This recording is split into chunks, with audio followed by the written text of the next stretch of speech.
over 8,000 churches in 175 countries, and they're all devoted to philanthropy and volunteerism.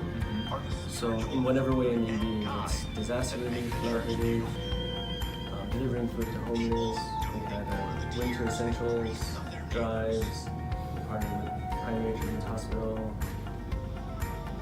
This is some support international.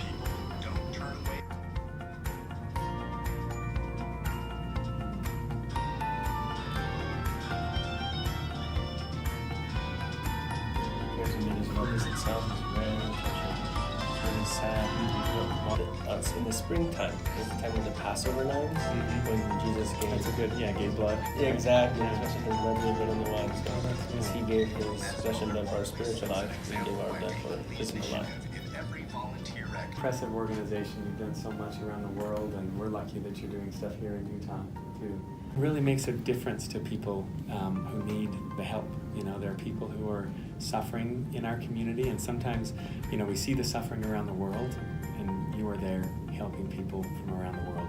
I'm so grateful that you are doing that. Government can't do everything, and we need faith communities and people of goodwill to step forward and give that love of God to others and to serve and to help, and that you do that means so much. Thank you.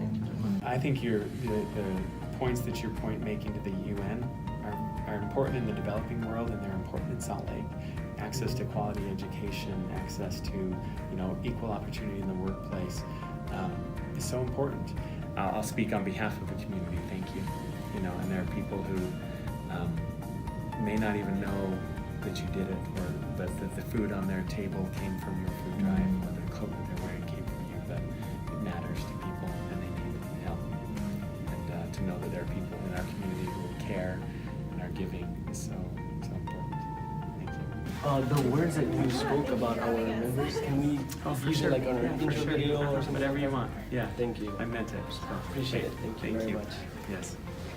The Bible had prophesied about Jesus establishing his one gospel, one truth, and that there would be many different doctrines, but before the end that Christ would come a second time from the ends of the earth in the east to restore the Passover, the way to eternal life, and all the teachings of the new covenant. So he did, and he's Christ's unsung holy. So he's the one who established the church, which was established in South Korea in 1964. So it's been established for a little over 50 years, and now it's all around the world. And we do also teach about the coming of God the Mother. I think you heard it in the video reference, God the Father and God the Mother. So this is some of the, just so you can have an understanding of the teachings of the Church of God. It's interesting. I'd love to, thank you for sharing. Yeah, we also have a flyer we can leave with you.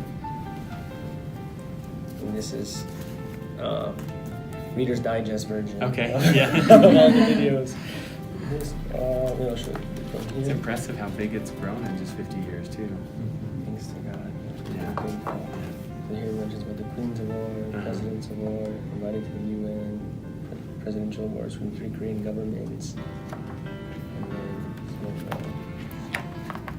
some campaigns. Do you do a lot of service? Is that a major focus of the church as well? It is one of our major focuses. Yes, we believe in Good Samaritan.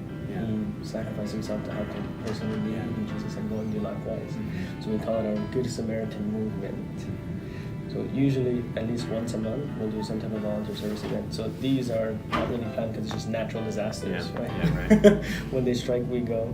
When they have food drives to help children, and blood drives, which is always around Passover time. And this year we had 2. It just kind of depends on the needs of the Red Cross. And here it mentions about the resolution from South Salt Lake. And then I believe on the back, it just shows